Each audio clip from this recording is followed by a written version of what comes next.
2022 is almost over. The year has seriously flown by, and with it have come a ton of amazing LEGO sets, and then some that are just kind of there. So in this video today, I'm gonna be listing my favorite sets of 2022, as well as my least favorite sets of 2022, with the reasoning behind it, of course. If you're brand new to my channel, please consider subscribing, and with that, let's just jump into it. I think we'll start with the best sets of 2022 because I like to keep things positive here, and yeah, why not? These are in no particular order, and as we go along, if you agree or disagree, make sure to leave me a comment below. Also, while you're down there, list me your top 5 favorite sets of 2022. I'm kind of interested to see if yours line up with mine. All right, so first up, we're gonna start with a fan favorite, the Lion Knight's Castle for the 90-year anniversary of LEGO. I love this. It is a gorgeous build, and also there's 2 instruction booklets, so you can do it with a friend. And you know, if you don't have a friend, that's okay. You get to build all of it on your own. It was really interesting in this set seeing a queen instead of a king, and like that brought some controversy with it, but like, why are people mad about that? Like, get over it. The minifig selection is fantastic. It's really fun. The wizard's super cool. It reminds me of like Merlin from that Disney movie. What was that called? Sword in the Stone. Next up, this is for the LEGO Star Wars fans, the ATT Walker. Everyone was so excited about this one, and I feel like everyone still is. It's sold out so many times, and for months, it was hard to find. It's really a great set, and it's cool seeing LEGO starting to make more Clone Wars sets, especially with the 20th anniversary happening now. When is it? Next year? I think it's next year. A major win for a lot of LEGO Star Wars fans is that it came with a Phase 2 Commander Cody, or as we like to call it, a P2CC. I saw lots of people really excited about that, including my husband. He was very passionate about hopefully LEGO making a Phase 2 Commander Cody one day, so now he gets to find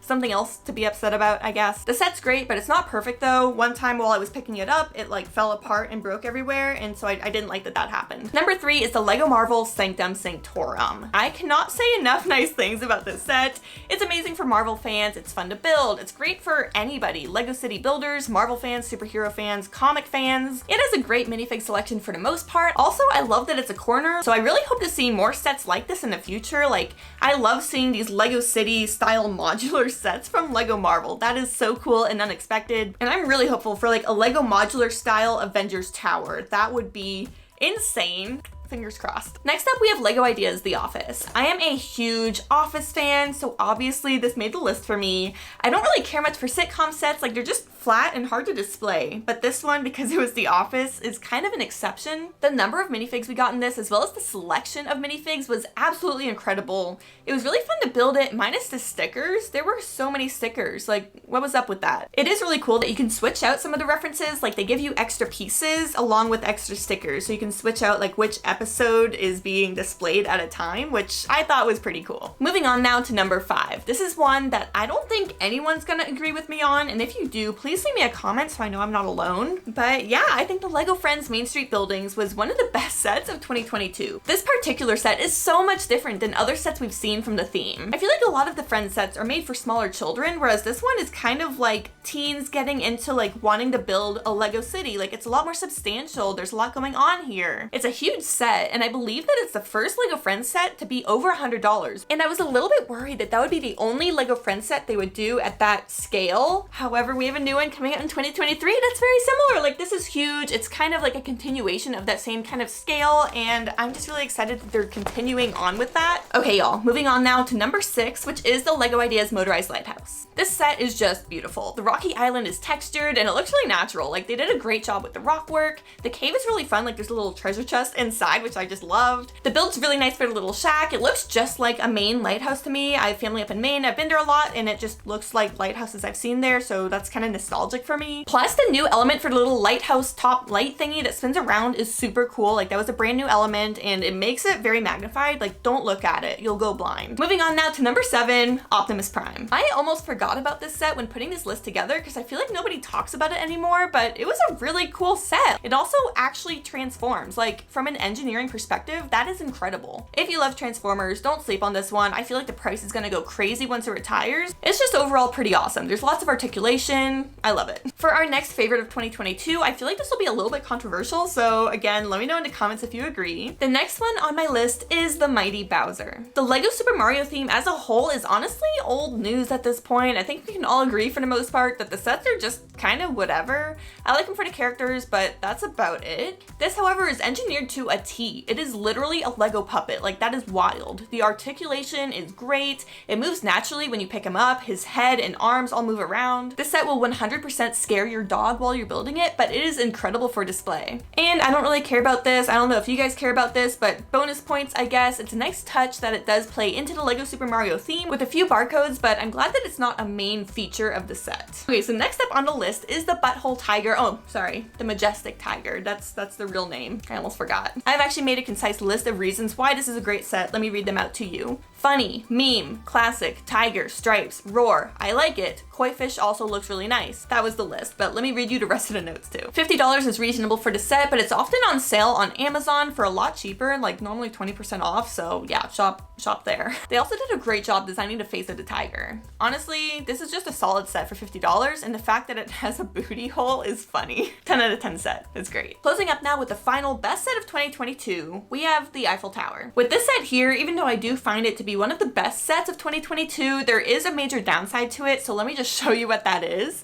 Yeah, it's huge, and I don't know where to put it. And it's also not done yet, so it's tall, it's not even finished being built, it's huge, I don't know where it's supposed to go, so like if you're lacking any space, just think twice. I don't know. It's also really expensive. So I feel like if you're buying this, you probably already know where it's gonna go. Like, who's buying this on a whim? Oh, and then a second downside for this set is that the build is super repetitive and very gray. Like, honestly, I recruited my mom to build most of this for me because she was in town and wanted to build Lego. So I was like, take this, please. Like, please do this. I don't want to do this. And so she did. So thank you, Mom. Those are really the only two downsides though, because this set is beautiful. Also, if you're enjoying the video so far, please subscribe. Okay, so now it's time to do the worst sets of 2022. And first off, before we even get started, I just want to say that a lot of these I do not own because if I don't like a set, I don't buy it. So I don't really have the full picture with some of these. So keep that in mind. Also, this might be kind of weird. I don't know, but I get kind of bummed out when someone like totally trashes something that I adore and that I love. And I'm just like, why do you hate it? Like, I really like that. And then I feel kind of sad. So I just don't want anyone to feel that way watching this. Like, these are literally my opinions, and I just never want to make someone feel bummed out for liking something. So like, please keep that in mind as we go through these. Anyways, let's get started. Number one is the Hulkbuster. This is something that I would never buy. I don't even think it looks that good. I like Iron Man, you know, I like Marvel. I'm not a huge diehard fan, but I enjoy it. I love the movies. My husband loves the comic books. But this set here is just a major letdown for fans when it could have been way cooler at a lower price. So I am really excited that we are getting a better, cheaper Hulkbuster in the new year. Number two on the list is the Black Panther bust. I just feel like it's a missed opportunity. Like, this could have been so much cooler, but instead it's so expensive and it's huge. It could have been a smaller, cheaper set while still being a great tribute to Chadwick Boseman. However, every time I'm at the Lego store, it just kind of sits on the shelf. And I'm not saying that the model itself doesn't look great. I think it's beautiful. And full disclosure, the only reason that I do have a copy is because Lego sent me one for review, which I am grateful for and do very much appreciate, but like, yeah, it's just not my thing. Moving on now to number three, the stadiums. I just don't care about these. Like, they look okay, but I have zero interest in them.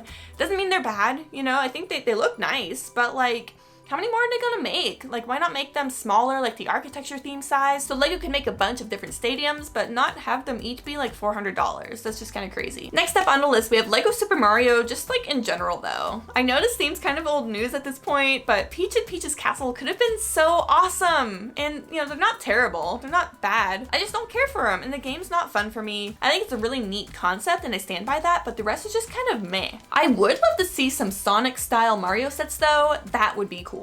Or like an actual D2C of Peach's Castle. Definitely on board for that as well. Next up, we have our first Disney set. This is Aurora, Merida, and Tiana's Enchanted Creations. The number one thing I don't like about this is that it's overpriced. Like, it's $70. Why is it $70? That's wild. Like, it comes with a dots bracelet and it has exclusive green frog printing, which is really cool. The dresses are amazing though. Like, that gem look is super cool. Like, I absolutely love that. But for $70, again, no. Next up, we have the Lego Star Wars dioramas collectively. To be honest, to me, they feel overpriced, but they look really nice. I don't know what they could have done to make them better, but I just don't care for them. I have the Dagobah one, but I only bought it to get the Lego Star Wars May 4th promo, and I haven't touched it yet. It's literally just still in my closet. I love display sets, but I just don't love these. Next up, we have the Nano Gauntlet. This is kind of a similar reasoning to the dioramas. They look okay, but I just don't need this in my life. It's getting kind of old. I feel like it's a good set for teens to keep them into Lego through their dark ages, but I just don't really care for it. Like, again, I love the display sets. That is totally my vibe. Obviously, I love displaying my Lego. But these are just, yeah, I can live without them. Okay, and then finally, I could not finish this video without talking about the Lego Harry Potter Hogwarts Express. I was so excited for this set. When I found out that we were getting a big Hogwarts Express train, I lost my mind. However, it's just big, and like, who is this for? I don't think it was really for Lego fans. I think it was more so for Harry Potter fans. Is it beautiful? Is it a great set? Yes, I think we can all agree that it looks really nice, but the price is just way too high, and that was made clear with it being marked down almost immediately with the 5x VIP point thing that happened. It's neat to look at, but that's about it. Really, I just see it as a huge missed opportunity. So that's everything. We made it through the list of my favorite and least favorite sets of 2022. Again, I would love to hear your opinions on all of these. Like, if there was anything where you were like, what are you talking about, Emily? Please let me know down in the comments. Like, I would love to hear where you agree or disagree with my list. If there's anything you think that I should have added to these on either the best or worst lists, please let me know that as well. With that being said, thank you everyone so much for watching. I really do appreciate it. Please do consider subscribing if you are new to my channel, and I'll see you next time.